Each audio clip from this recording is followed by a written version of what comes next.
This is a series where we take a bunch of the most common misconceptions about history and try to clear them up, and this is part 2 of our 2-part episode about the Spartans. If you want to watch part 1, check the description below. So let us talk about one of the most brutal and controversial aspects of Spartan society, the systematic elimination of children. Now this isn't some random piece of sensationalist propaganda.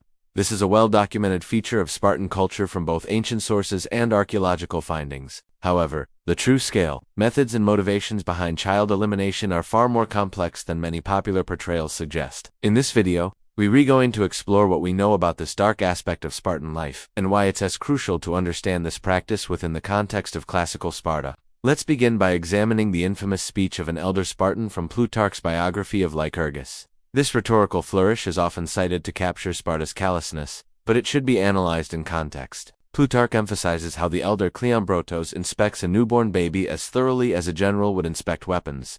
He listens to the child's chest to assess bravery, tests the legs and feet for swiftness, checks the arms for strength, observes the eyes for intelligence, scrutinizes the hands for dexterity, and studies the mouth for speech and character.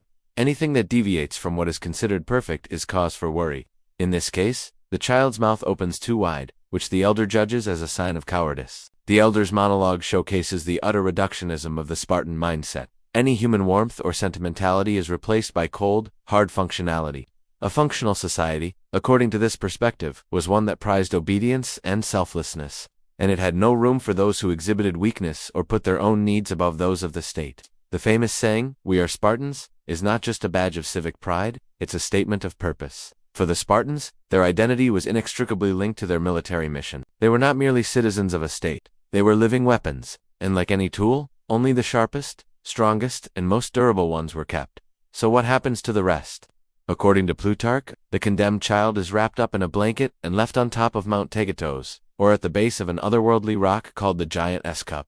There is another account of a third place called the Apothete, but the exact location of all these sites remains uncertain. As we shall see later, this method of abandoning unwanted children was not confined to instances of physical deformity. Crying excessively, which the Spartans associated with weakness, was also a sufficient cause for condemnation. Likewise, children who displayed fear when confronted with wild animals during hunts, or those who hesitated to harm helots, their subjugated subjects, were also considered unfit for Spartan society. Now, while it's tempting to immediately judge these practices as barbaric, we must consider them within the context of archaic Greece. The ancient world was vastly different from ours, and directly confronting the morality of past societies with 21st century values is an overly simplistic approach to history. Ancient Sparta was obsessed with strength and discipline, which permeated every facet of life. From the rigorous agoge, their system of strict education, to the arene, their form of communal dining, everything was designed to forge the Spartan male into an obedient and fearless warrior. For the Spartans, life was inherently harsh, and the concept of nurturing or coddling was seen as counterproductive. Even the women of Sparta, unlike their counterparts in other Greek city-states, were not pampered but were instead raised to be strong and independent. However, as time went on, Sparta's obsession with martial values began to suffocate other essential aspects of their society. As historian Paul Cartledge points out, the relentless focus on military excellence came at the expense of innovation and intellectual pursuits.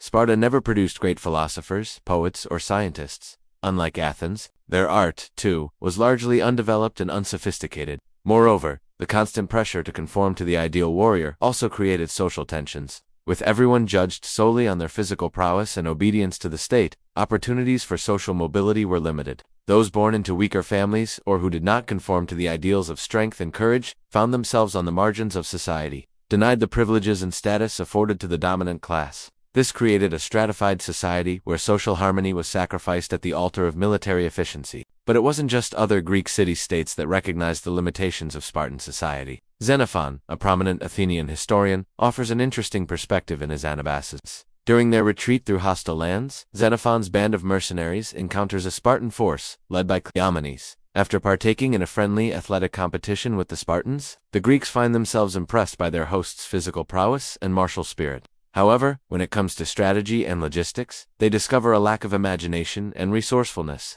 Unable to think outside the box, the Spartans resort to marching straight into dangerous terrain rather than devising clever ways to overcome obstacles. This inability to adapt and innovate is a clear indication of the pitfalls of Sparta's rigid single-minded focus on military values. The Spartans believed that the physical and moral traits they prized, such as bravery and endurance, were heritable. Their system of child elimination was thus a form of eugenics, long before the term was coined. Parents had little say in the matter. Once a child was born, it was subject to the judgment of the state. While there were occasional cases of children being spared due to their parents' pleas or special circumstances, these were exceptions that proved the rule. The system's main objective was to ensure the survival of the fittest. Finally, the video discusses the long-term effects of Sparta's elimination system.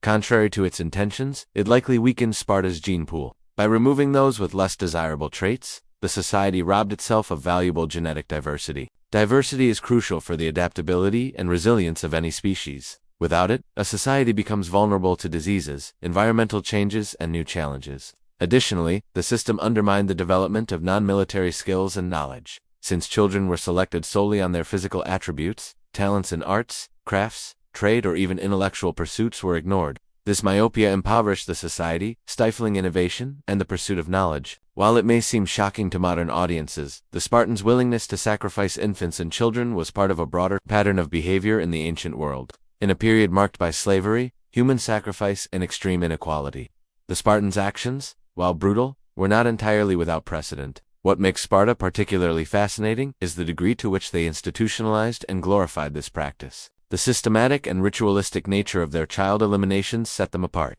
creating a disturbingly efficient machine for producing obedient, unwavering soldiers. One of the strengths of this video is its use of primary sources to reconstruct the past.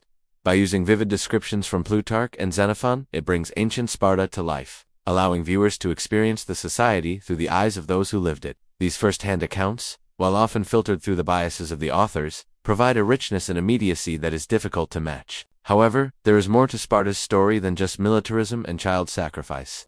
Despite their many flaws, the Spartans had a unique political system, a distinctive social structure, and a surprisingly advanced understanding of medicine and public health.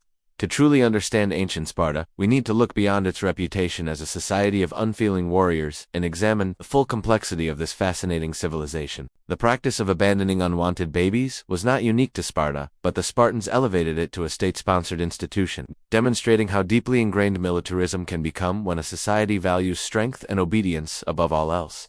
Through the stories of individual children, the documentary humanizes the victims of this system, reminding us that behind every statistic, there is a face and a story. The video successfully evokes the humanity of these condemned children, making their fates all the more tragic. Furthermore, the documentary doesn't shy away from showing the internal conflicts and tensions within Spartan society. By depicting the frustrations and concerns of some Spartans regarding the system's excesses, it adds a layer of complexity to the narrative, avoiding a simplistic portrayal of Spartans as one-dimensional brutes. If you enjoyed this video, check out our other videos about ancient history, philosophy, and mythology. Don't forget to subscribe so you don't miss out on future uploads. Thanks for watching.